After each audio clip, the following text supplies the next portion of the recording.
Hello बच्चों, चलो आज शुरू करने जा रहे हैं हम लोग क्लास 12 का पहला चैप्टर और चैप्टर का नाम है एनपीओ।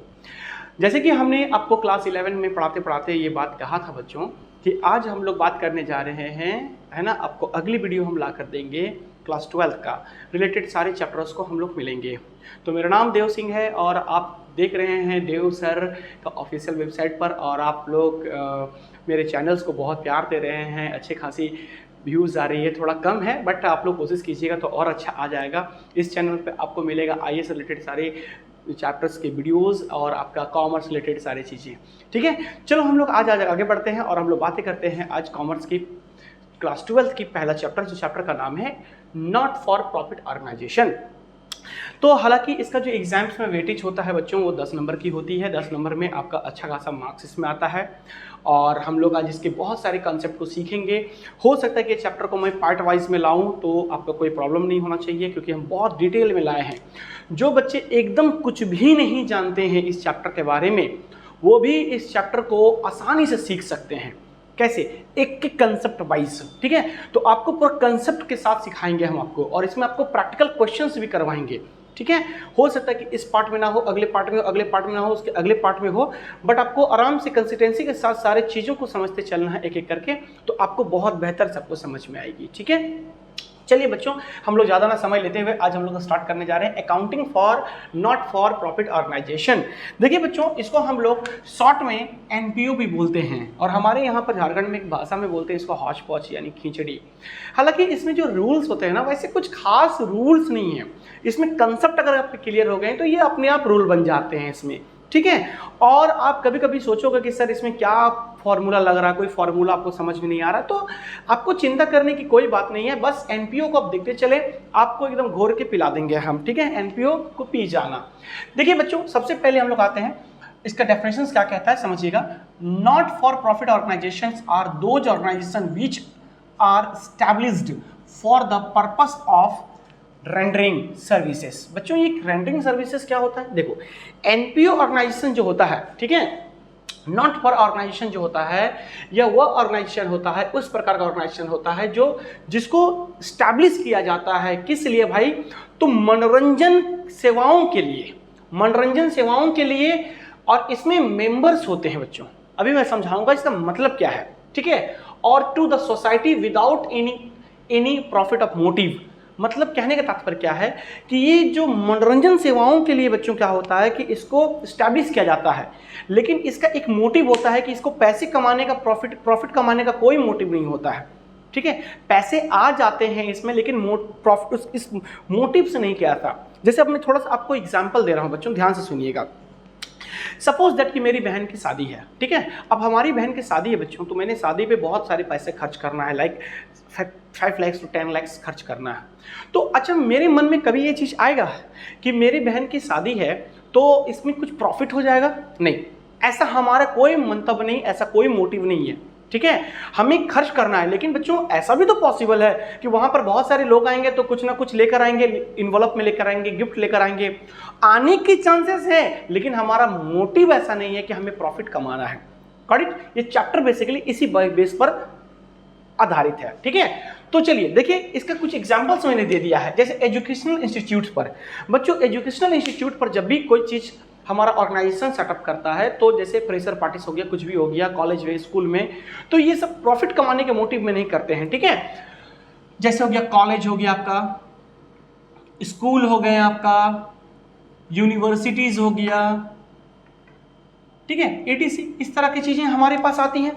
राइट बच्चों, इसके बाद आता है कि जैसे कि देख लो आप रिलीजन ऑर्गेनाइजेशन, रिलीजियस ऑर्गेनाइजेशन में जितने भी होते हैं, रिलीजियस ऑर्गेनाइजेशन में कैसे हो गया, मंदिर, मस्जिद, गुरुद्वारा। ठीक है, ये सारे के सारे जो हैं मंदिर, मस्जिद, गुरुद्वारा, चर्च,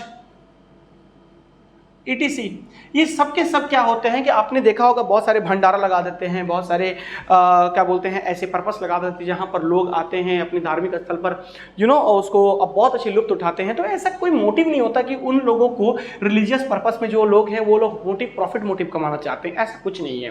ठीक है, जैसे हो गया स्पोर्ट इंस्टीट्यूशंस, आपने बहुत बार टूर्नामेंट्स वगैरह को देखा होगा बच्चों। तो ये टूर्नामेंट्स वगैरह जो है, ठीक है। ये सब क्या होता है कि इस सब में स्पोर्ट्स क्लब्स होते हैं, स्पोर्ट्स क्लब। तो स्पोर्ट्स क्लब का क्या मोटिव होता है, जैसे व्यायामशाला हो गया, जिम हो गया, आपने बहुत बार देखा होगा, ये सारे के सारे क्या करते हैं कि ये सब टूर्नामेंट्स वगैरह कराते हैं, अपने प्रदर्शन कीजिए, अपनी प्रतिभाओं को दिखाइए, ठीक है। इसमें बहुत सारे खर्च भी होते हैं, तो इस तरह का चीज़ें होती रहती है जिसमें हम लोग प्रॉफिट कमाने का मोटिव, फिर से अगेन मैं बोल रहा हूँ, नहीं होती है।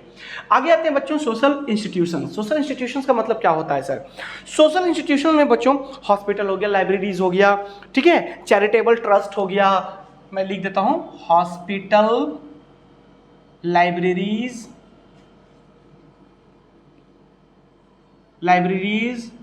चैरिटेबल ट्रस्ट,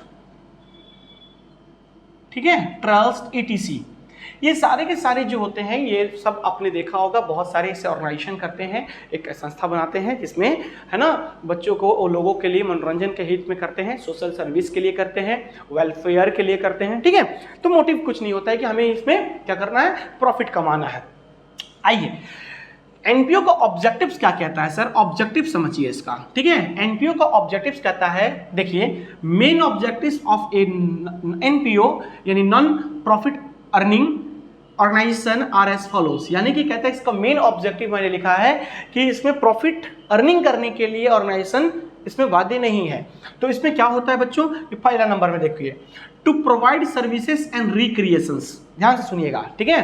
कहता है कि इसमें सर्विसेज यानी कि सेवाओं को प्रदान किया जाता है, प्रोवाइड किया जाता है, और रिक्रिएशन यानी मनोरंजन के लिए किया जाता है, टू इट्स मेंबर्स और ग्रुप्स और द पब्लिक एट लार्ज। इसमें पब्लिक भी शामिल होते हैं, इसमें ग्रुप्स भी शामिल होते हैं, और इसमें मेंबर्स भी शामिल होते हैं। जैसे कि मान लेते हैं बच्चों कि हम लोगों ने, ठीक है, एक हमारे कोचिंग इंस्टीट्यूट चल रही है, हम लोग को सरस्वती पूजा करनी है, ठीक है। तो अब सरस्वती पूजा करनी है, मेरा मन नहीं है, तो हमारे 4 बच्चे ने कहा, ठीक है, मान लेते हैं 4 बच्चे, मेरा कौन कौन सा, ABC, 3 बच्चे, 4 बच्चे, ठीक है, ABCD, इन लोगों ने कहा कि चलो हम लोग सरस्वती पूजा करते हैं। तो 4 मेंबर हो गए, तो सरस्वती पूजा में तो खर्च तो है ना, तो उसमें क्या प्रॉफिट कमाने का मोटिव है? नहीं है। तो उसमें क्या हो गया, मान लेते हैं कि इसमें 500, 500, 500, 500 करके इन्होंने मिलाया, यानी कि 2000 में सरस्वती पूजा मान के चलते पार हो जाता है, ठीक है। तो इसमें क्या होता है कि हम लोग यहाँ पर मेंबर्स का यानी ग्रुप्स एक बना दिया जाएगा, और इसमें पब्लिक भी हो सकता है कि धीरे धीरे बाकी के अन्य बच्चे भी उसमें जुड़ जाए, ठीक है। और ये एक प्रकार से, ठीक है, रिक्रिएशन के लिए, हमारे सर्विस के लिए, हमारे सद्भावनाओं के लिए, वेलफेयर के लिए, आप कुछ भी कह लीजिए, वो उसमें शामिल होते हैं। लेकिन इसमें एक चीज होता है कि प्रॉफिट मोटिव नहीं होता, यानी प्रॉफिट से कोई मतलब नहीं है कि सरस्वती पूजा करेंगे तो बहुत सारे ढेर पैसे मिलेंगे, प्रॉफिट होगा, ऐसा कुछ नहीं, बिजनेस नहीं है ये, ठीक है। आइए, to work for the welfare, अभी मैंने कहा था आपको, ये वर्क करता है वेलफेयर के लिए, ठीक है, जन कल्याण के लिए, ऑफ द सोसाइटी, ठीक ना, सोसाइटी का, और प्रमोशंस।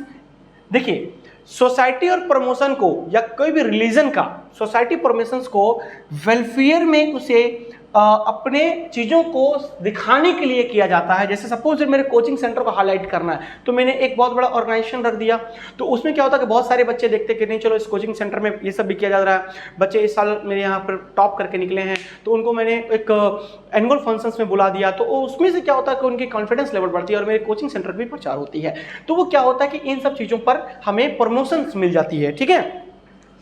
जैसे कि आप लोग देख सकते हो, रिलीजन में हो गया, एजुकेशन में हो गया, आर्ट में हो गया, कल्चर में हो गया, एंड स्पोर्ट्स में हो गया, समझ रहे बात को। तो ये सारे के सारे एनपीओ के लिए बहुत ही अच्छी चीज होती है कि हमें एनपीओ में प्रॉफिट मोटिव नहीं होता, लेकिन हमें प्रमोशन करने की एक जरिया मिल जाती है। चलिए आगे बढ़ते हैं बच्चों।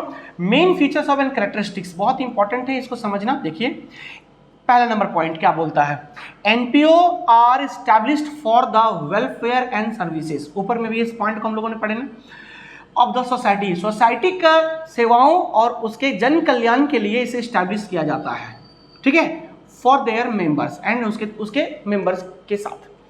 दूसरा नंबर में होता है they promote art and culture, religion, education, sports ETC। और ये क्या करता है एनपीओ ऑर्गेनाइजेशन में क्या करता है कि स्पोर्ट्स हो गया, एजुकेशन हो गया, रिलीजन हो गया, कल्चर हो गया, आर्ट हो गया, ये प्रमोट करता है, ज्यादा से ज्यादा इसमें लोग जुड़ सके, उसके लुत्फ उठा सकते हैं, उसके मनोरंजन को समझ सकते हैं, ठीक है। थर्ड नंबर में होता है they do not operate with the object of earning profit. ये कभी भी, ये चैप्टर में कभी भी हम लोग प्रॉफिट के अर्निंग करने के लिए इस मंतव्य से, इस ऑब्जेक्ट से नहीं सीखते हैं।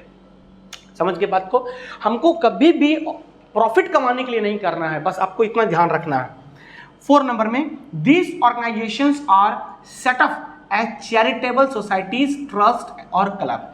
और ये ऑर्गेनाइजेशन हमेशा सेटअप करता है किसी चैरिटी सोसाइटी के चैरिटेबल से, कभी ट्रस्ट से, कभी क्लब से, क्योंकि हमें फंड भी तो चाहिए ना पैसे खर्च करने के लिए, तो वो चीज़ है। 5th नंबर में, the major sources of the funds of this organizations. अच्छा, हमारे ऑर्गेनाइजेशंस में जो फंड लगते हैं उसका मेन सोर्सेस क्या होते हैं सर?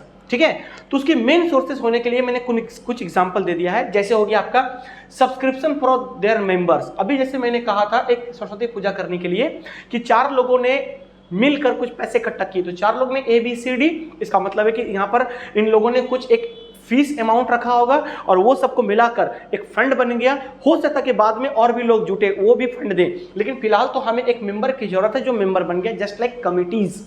ओके, तो उस तरह का वो चंदा देकर उनके मेंबर्स के द्वारा फंड को इकट्ठा किया जा सकता है। दूसरा डोनेशन, बच्चों डोनेशन हो सकता है कि कोई बड़े अधिकारी से, बड़े लोगों से, बड़े कोई रईस ज़्यादा से उनको कुछ डोनेशन मिल गया, चंदा मिल गया, तो उससे भी हमारा ऑर्गेनाइजेशन बन सकता है NPO का। जैसे हो गया बच्चों कंट्रीब्यूशन फॉर द आउटसाइडर, यानी कि चंदा वगैरह मांगना, बाहर जाकर आपने देखा होगा बहुत सारे जगहों पर रोड पर जाकर चंदा काटना हो गया, आपका किसी लोगों से ले लेना, आपने देखा होगा स्लिप काट कर दे देना, तो ये सब भी एक कंट्रीब्यूशंस का ही हिस्सा होता है, कोई खराब चीज नहीं होती है। तो यहाँ पर हम लोग बना ही रहे हैं इस मोटिव पर कि मोटिव प्रॉफिट नहीं होनी चाहिए, ठीक है। उसके बाद होता है वजह से गवर्नमेंट का एड, कुछ ग्रांट्स, इससे भी पैसा आ जाते हैं, ठीक है, और वो हमारे पास एक बहुत अच्छी तरह से ये फंड पर आपका अप्लाइड होता है।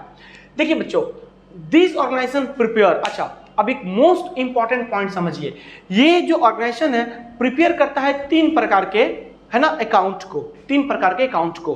ध्यान से सुनिएगा, 3 प्रकार के अकाउंट क्या होता है इसको मैं आपको एक एक करके समझाता हूं। हालांकि सारे चीज तो अकाउंट नहीं होते हैं, कम से कम 2 चीजों को समझिए। पहला नंबर में, फर्स्ट नंबर में, इसका हेडिंग देने के बाद मैं बता रहा हूं आपको, एक पहला नंबर में होता है बच्चों कि हमने जब इसको बनाना है एनपीओ को, तो सबसे पहले हमें बनाना होता है receipts and payments account, receipt and payments account, ठीक है। सेकंड नंबर में बनाना होता है हमें क्या, तो इसमें बनाना होता है आपका income and expenditure account, and third number में इसमें क्या बनाना होता है हमें, balance sheet, balance sheet, balance sheet जो अपने फाइनल अकाउंट में पढ़ा था। अब देखिए बैलेंस शीट भी होता है मेरा 2 प्रकार का इसमें बनता है, ठीक ना, कभी कभी 1 से भी बन जाता है, कभी कभी 2 से बन जाता है। उसकी क्या कंडीशन होती है, कब कहां 1 से बनता है, कब कहां 2 बनता है, तो वो भी आपको चैप्टर में जब क्वेश्चंस को हम लोग सॉल्व करेंगे तो वो आपको हम बताएंगे। उसमें पहला जो बैलेंस शीट में बनता है इसको कहा जाता है opening balance sheet, opening balance sheet, और दूसरा बनता है मेरा closing balance sheet, closing balance sheet. देखिए ओपनिंग बैलेंस शीट से हमें क्या पता चलता है, एक कैपिटलाइजेशन का पता चलता है, कैपिटल का पता चलता है, ठीक है, और जो कैपिटल हमारा आता है वो क्लोजिंग बैलेंस शीट में ट्रांसफर हो जाता है, तो इसीलिए हम लोग ओपनिंग बैलेंस शीट का बनाते हैं। हो सकता है कि आगे हम लोग क्वेश्चंस में पढ़ने के दौरान ही देख लेंगे कि अगर क्वेश्चन में ही आपका कैपिटल दे दिया है तो फिर हमें ओपनिंग बैलेंस शीट बनाने की कोई जरूरत नहीं है, डायरेक्टली हम लोग क्लोजिंग बैलेंस शीट बना सकते हैं। हो सकता है कि अभी कुछ आइटम्स ऐसे होंगे जिसकी ओपनिंग बैलेंस भी दी होगी, तो भी ओपनिंग का बैलेंस शीट हम लोग बनाएंगे, ठीक है। तो आई होप सो कि आपको ये पूरा समझ में आ गया होगा यहां तक पॉइंट। अच्छा छोटी सी और एक बात बता दूं, देखिए रिसिप्ट एंड पेमेंट कोई बड़ा चीज नहीं है, ये आप लोग क्लास 11th में भी पढ़े थे, एक चैप्टर था आपका कैश बुक, ये कैश बुक का ही पार्ट होता है। देखिए ध्यान से, कैश बुक का ही पार्ट होता है ये, ठीक ना, ये किसका पार्ट होता है, कैश बुक का पार्ट होता है, राइट। आई होप सो कि आपका एंट्रीज नहीं दिख रहा होगा तो एक बार आप लोग समझिए, कैश बुक मैंने लिखा होगा, ठीक है, तो कैश बुक का ही पार्ट होता है। अच्छा एक बात याद रखिएगा कि रिसीव एंड पेमेंट में हम लोग 2 प्रकार के नेचर के अमाउंट को लेते हैं, उसके आइटम्स को लेते हैं। कौन कौन सा सर, एक लेते हैं हम लोग क्या, कैपिटल नेचर का जितना भी होगा वो सारी चीज को हम लोग लेंगे, कैपिटल नेचर का, ठीक है, और दूसरा हम लोग लेंगे किसको, रिसिप्ट नेचर का, जो भी हमारा रिसिप्ट नेचर का आएगा उसको हम लोग लेते हैं, ठीक है, उसके सारे आइटम्स को हम लोग रिसीव एंड पेमेंट में करते हैं। तो सर अगर रिसीव एंड पेमेंट बन गया तो फिर इनकम एक्सपेंडिचर की जरूरत क्या है बच्चों। इनकम एक्सपेंडिचर में याद रखिएगा हम लोग कैपिटल नेचर की चीजों को नहीं लेते हैं, हम लोग डायरेक्टली लेते हैं रिसिप्ट नेचर को, जो रिसिप्ट नेचर होता है। ठीक है, अभी हम लोग जब इसके पूरा डिटेल हम लोग पढ़ेंगे तो वहां पर आपको समझाएंगे कैपिटल नेचर क्या होता है और रिसिप्ट नेचर क्या होता है। ठीक है ना, उसमें याद रखिए कैपिटल नेचर में इनकम भी होता है और एक्सपेंडिचर भी होता है। कैपिटल नेचर में इनकम भी होता है और एक्सपेंडिचर भी होता है, दोनों ही होता है। ठीक है, एक एक्सपेंस भी होता है, एक इनकम भी होता है, दोनों ही होता है। तो इन दोनों का ही मैं बात कर रहा हूं। ठीक है, और याद रखिएगा इसके साथ साथ इनकम एक्सपेंडिचर में कुछ एडजस्टमेंट जुड़ जाते हैं। अब सर ये क्या कच चीज है सर, आपने एडजस्टमेंट बात बोलकर हमें दुविधा में डाल दिया। देखिए एडजस्टमेंट एक ऐसी चीज होती है जिसको हमें उसके बारे में कुछ एडिशनल इंफॉर्मेशन दे देती है। तो जो क्वेश्चन में हमें एडिशनल इंफॉर्मेशन दिया जाता है वो हम लोग रिसीव एंड पेमेंट में इसको हम लोग नहीं लिखते हैं, उसको डायरेक्टली हम लोग लिखते हैं कहाँ, इनकम एक्सपेंडिचर पर। और कुछ एडजस्टमेंट ऐसे होते हैं जो बैलेंस शीट में ट्रांसफर हो जाते हैं, तो हम लोग क्वेश्चन के अकॉर्डिंग ही आपको सीखना पड़ेगा। ठीक है, और बाकी तो अपने opening balance sheet and closing balance sheet तो मैंने आपको समझा ही दिया है। ठीक है बच्चों, तो आज की हम लोग क्लासेस को इतना ही दूर रखते हैं और हम अगले क्लास में अगले पार्ट में हम आपको लेकर आएंगे कि रिसीव एंड पेमेंट क्या होता है, इसके नेचर्स क्या होते हैं, उसके बाद इनकम एक्सपेंडिचर कैसे उसमें ट्रांसफर करते हैं, रिसीव एंड पेमेंट के आइटम्स कैसे उसमें ट्रांसफर हो जाते हैं, उसके बाद उसमें एडिशनल इंफॉर्मेशन कैसे लगते हैं और बैलेंस शीट कैसे बनते हैं। तो इसके हम एक शॉर्ट चीज आपको डेमो तरह दे देंगे ताकि जब मैं क्वेश्चन सॉल्व करूं तो आपके दिमाग में वो सेटअप हो जाना चाहिए कि हम लोग कितनी प्रैक्टिकल क्वेश्चन सॉल्व कर पा रहे हैं। ठीक है, तो आई होप सो कि एनपीओ आपको अभी तक टोटलिटी ऐसा नहीं लगा होगा कि कहीं पर मेरा है ना कि हार्ड लगे। एकदम आसान चीज है बच्चों, इसमें दो प्रकार की चीजों को सॉल्व करने में सिखा दूंगा। पहला नंबर में आता है आपका fund based question. Fund based question होता है जो हम लोग सीख लेंगे शुरू में, डायरेक्टली हम लोग उसको बैलेंस शीट में बनाना सीखेंगे, फंड बेस्ड में कैसे सॉल्व होना है। और दूसरा हम लोग इसमें कम से कम सॉल्व करेंगे अभी सब्सक्रिप्शन, रिलेटेड टू सब्सक्रिप्शन, यानी सब्सक्रिप्शन इनकम को सॉल्व करना है। इसमें भी बहुत सारे डाउट्स होते हैं, बहुत सारे बच्चे परेशान हो जाते हैं, तो परेशान नहीं लेना है। एक दो मैं ऐसे एग्जांपल दे दूंगा कि आपका दिमाग में सेट हो जाएगा एकदम। इनकम कैसा भी टेढ़ा क्वेश्चन रहे, आप आराम से इनकम सब्सक्रिप्शन इनकम को बनाना सीख जाएंगे। तो अगले वीडियोस में आप लोग बने रहिएगा और आप लोग देखते रहिएगा मेरे वीडियोस को। चैनल को लाइक कीजिएगा, सब्सक्राइब कर दीजिएगा, फॉरवर्ड कीजिएगा ताकि हमें मोटिवेशनल मिल जाए। थैंक यू बच्चों, यहाँ तक के लिए जय हिंद।